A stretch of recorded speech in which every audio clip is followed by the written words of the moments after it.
In this week's episode of Working with Work, it's all about SWOT.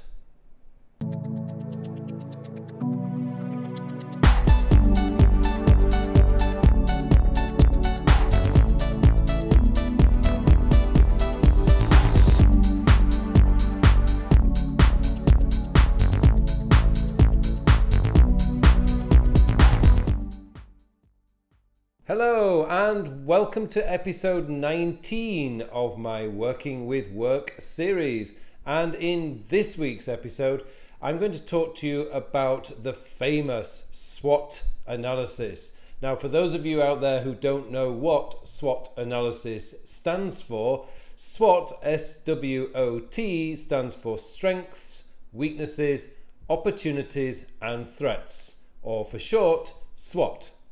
Now, we usually associate SWOT analysis with products or companies. Products because we want to look at the strengths, the weaknesses, the opportunities and the threats that a product may have in the marketplace. And in business, we want to be looking at what our strengths, weaknesses, opportunities and threats are as a business. Like, who are our competitors? Do they have any competing products with us? What are our strengths, weaknesses, etc.? But one of the things that I realized is that you can actually apply the SWOT analysis to yourself. Now, when you do that, it can be a really, really powerful tool that you can use to enhance your life, to develop your strengths, to also be aware of your weaknesses. Now, I'm not a big fan of getting people to develop weaknesses. Now, there is a reason for that, and I should explain. If you start developing your weaknesses, you're starting at actually a low level. So really the best you can hope for is to bring your weaknesses up to an average level. My advice to people is to focus on your strengths, because your strengths, you're starting at a higher level, and so you can get even better and become a superstar at that particular strength. So for me, focusing in on strengths rather than weaknesses is actually a better strategy. However, I recently applied the SWOT analysis to myself, and I discovered some very interesting things in the weakness section that enabled me to actually start strengthening some of those, because I really need to if I want to achieve my long-term goals. But you also have to look at things like the opportunities. What opportunities do you have? Now, if you are working in an office and you're working for a company, what opportunities do you have to get to a higher level? And indeed, looking at your threats, particularly today, as a very, very important thing to do, because of the way that technology is changing the way that we work. For many of people maybe watching this video, for many of you guys, your job may not even exist in 5 years' time. We often talk about taxis and delivery trucks and so on will become self-driving. Well, if they do, what are taxi drivers going to do? What are delivery truck drivers going to do? We don't really know how technology is going to affect our future, but it is very, very important for you to be aware of what is going on in your industry and what threats technology particularly has in your life. But it isn't just technology. It could be a new freshman who's just started in your company who is full of ideas and full of enthusiasm. They could actually be a threat to your position within the company. So being aware of your threats is very, very important. So with a SWOT analysis, it's a really simple thing that you can do.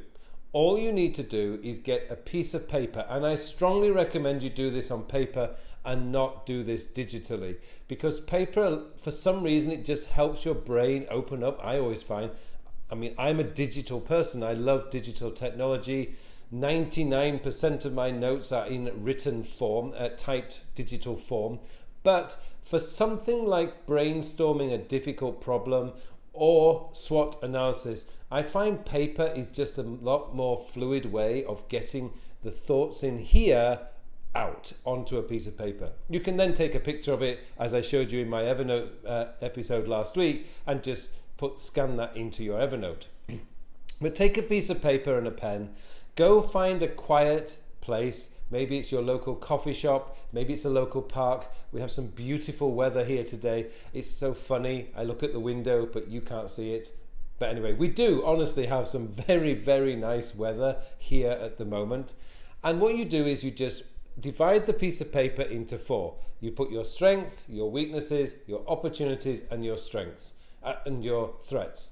And you spend an hour or 2 just really brainstorming everything that you can see in there.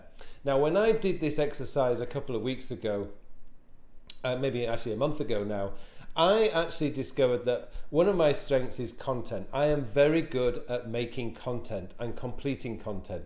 In fact, if anything, I love developing content. It's my favorite part of doing this YouTube channel. It's my favorite part of teaching. It's creating new ways of helping people to become better at what they do or what they want to do. But then I looked at my weaknesses and I found a very interesting problem.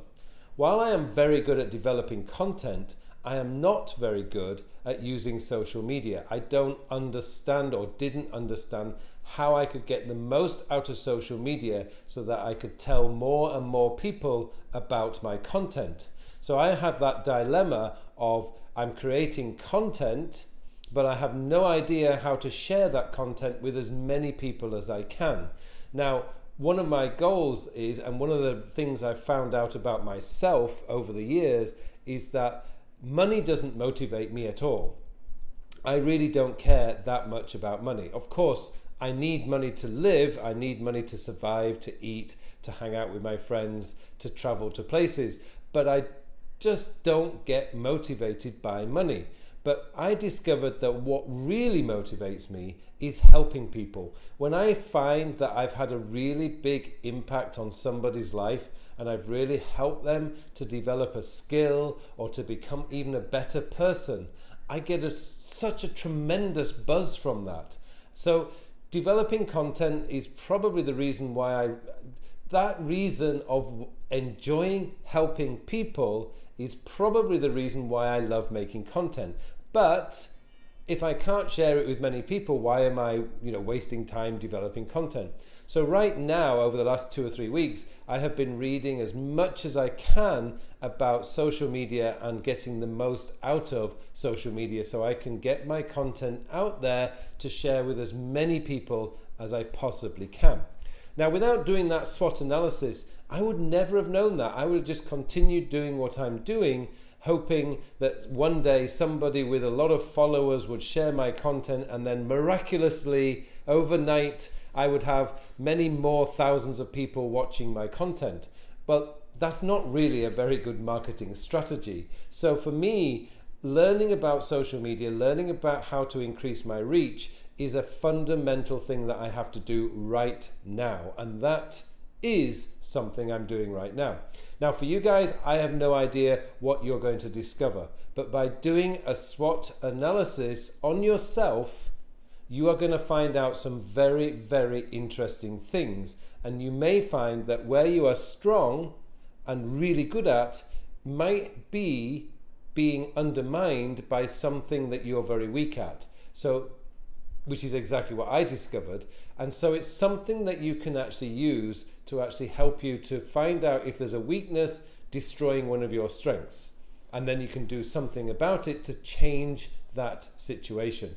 When it comes to opportunities and threats, this is wonderful exercise to do because it gives you an opportunity to think about the places that you can have a really, really big impact on. Now, in my case, I want to get my reach is to, my goal, if you like, is to reach as many people and help as many people around the world as I possibly can. That is my goal. So where are the opportunities to do that? And so I've started a Udemy channel and I'm putting courses out on Udemy. I've got my YouTube channel, of course. I've got my blog.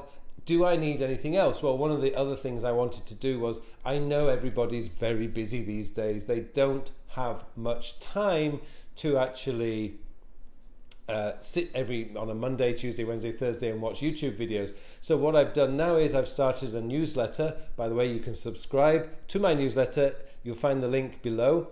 But you can, so I can send the newsletter out every Friday so that people have all my videos in one place, over the weekend, when I think, and actually I do know, most people watch my videos. So these are the things that I've been able to change just by doing a SWOT analysis on myself. The threats that I have were not very significant. There's nothing in the immediate future that's causing a threat, but it's something that I am aware of and I need to keep an eye on over the future. So you don't just do one SWOT analysis and just forget about it. I would recommend that you do 2 SWOT analyses every year. One at the beginning of the year, or maybe one at the end of the year, and one halfway through the year. This will keep you focused on your main objectives. It'll give you a clear perspective of where you are strong, where you're weak, to see if you've got any crossover where the weaknesses are destroying your strengths. Maybe the new opportunity comes along halfway through the year. Anything like that. It keeps you focused on what is important. Okay, I hope you found this episode useful. But if you have any questions about doing a SWOT analysis, please leave them in the comment section below. It is a really good way of getting you back on track. It's a very good way of showing you where your opportunities are and also where your threats are, and also if you have any weaknesses that do need strengthening if you want to progress further in your life. Thank you very much for watching this episode. I hope you all have a very, very productive week.